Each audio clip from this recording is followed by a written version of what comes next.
everybody, my name is Cianciotto, and I am talking to you guys to let you know that no matter how bad you think things might be in junior high or high school and sometimes even college, it does get better.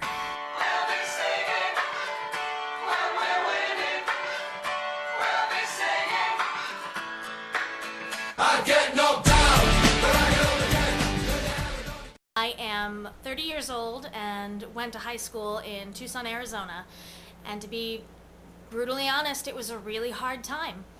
I got picked on, I got knocked downstairs, spit on, had things thrown at me, got called a dyke a lot, even got called a faggot a lot, which I never really understood. But I was able to find a wonderful support group of people in drama.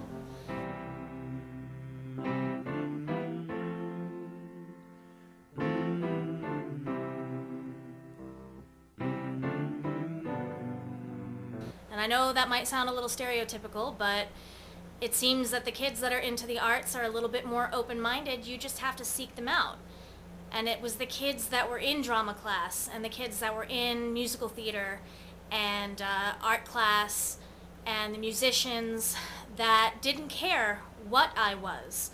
They only cared who I was. And I was a good person. I just happened to be gay.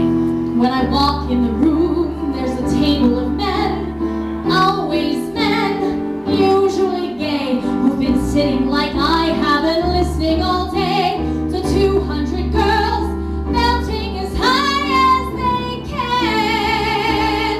I am a good person.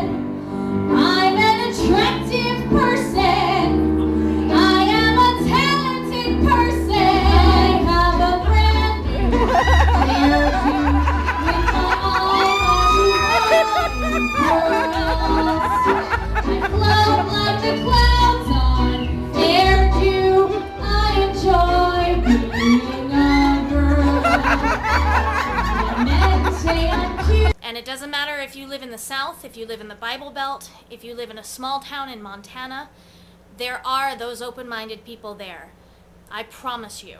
I went to a very conservative school that was right next to a Mormon seminary, and I was still able to find those people that have stayed my friend to this very day.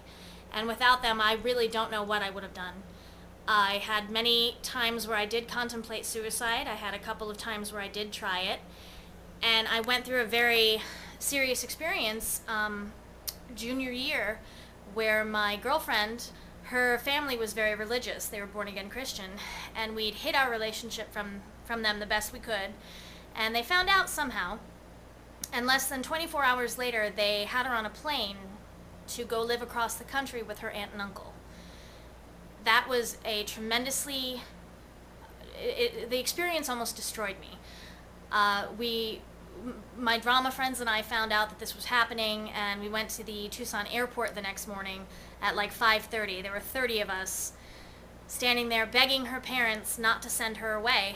And I remember her mother coming up to me and pointing her finger in my face about an inch away and saying to me, "If you ever try to talk to my daughter again, I will kill you." Now, I was 15 years old, and a grown woman threatening my life when I was so young I didn't even have a license to drive a car. And of course they sent her away anyway. And it was really hard because she was in every single one of my classes that year. And all of a sudden, all I had was an empty chair next to me. Going to school was hard. Being at school was hard. Hearing people taunt me because my girlfriend got sent away was still to this day probably one of the hardest things that I've ever gone through in my life. Jenny came over and told me about Freddie, such a hairy behemoth. But I have to tell you, it gets so much better. Life is so worth living, and suicide, I've always heard people say, is a permanent solution to a temporary problem. And when I was a kid, I thought, well, screw you. If I want to kill myself, that's no business of yours. But it is. It affects everybody. It affects the people who love you, the people in your life, and it burns your light out far sooner than needed. In the past 15 years since high school, I've had a lot of really great experiences. I've traveled, I've met wonderful people, I've succeeded in the things that I enjoy doing. I write, I perform, I sing. I feel awkward when somebody does that to me, when I get called sir or young man or bro, which happens a lot.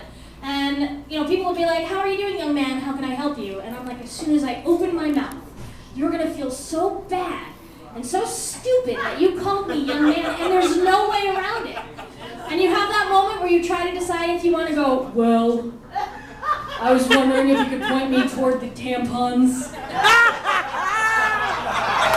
I'm a girl, and by me that's only great. I enjoy that my silhouette is curvy, that I walk with a sweet and girlish gait. Don't get me wrong, it was hard. Bullies suck. But when you get out of that little high school world and you get to the real world, it does get better. It gets easier. And now I'm in a situation where senior year of high school, I met a girl named Erin, and she was not only a cute little lesbian, she was a cheerleader and the homecoming queen. And senior year, all of a sudden, I was kind of cool because I was the girl that was dating the homecoming queen. And I'd like to show you this. This is Erin and I. We did go to prom together our senior year, and ironically, all this time has gone by, and here we are again. This is us in 2010, and this is us in 1998. So that is pretty impressive, and I have to tell you, absolutely worth living for.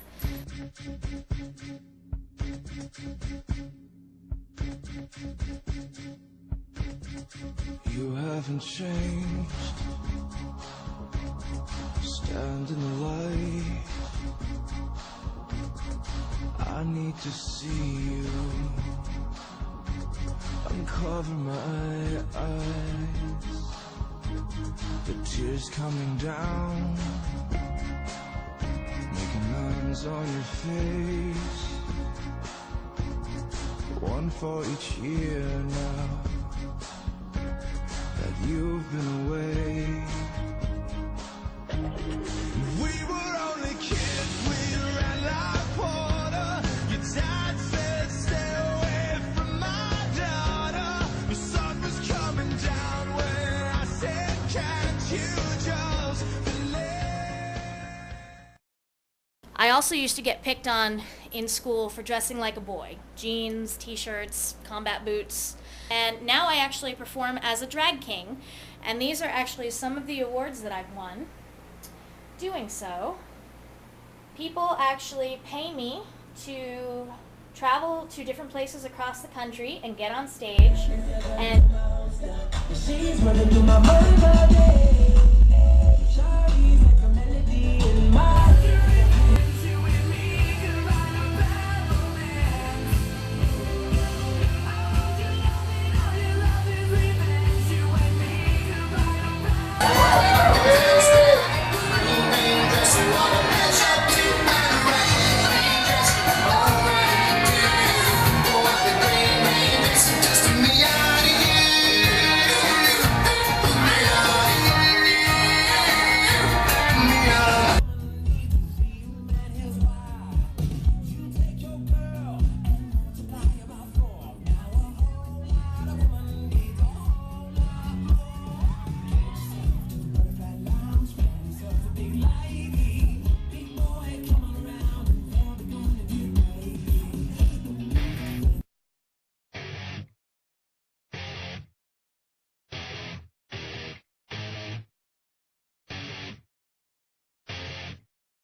having trouble trying to sleep. I'm counting sheep but running out. I've been recognized for it, I've received accolades for it, and this here, this is $35 that I made at my last show doing just one 3.5-minute number. People actually give me dollar bills to get on stage and be me. I never thought that would happen. And it never would have happened if I'd followed through on killing myself when I was in high school. I have a great career, I have great friends, I have an amazing family, a wonderful home with 2 dogs and 3 cats that I absolutely adore. Life is truly wonderful, and you'll always have tough times, but the way you face them turns you into the person that you're going to be for the rest of your life. So kids, no matter what happens, no matter what they say to you, no matter what they do to you, I promise you it will get better.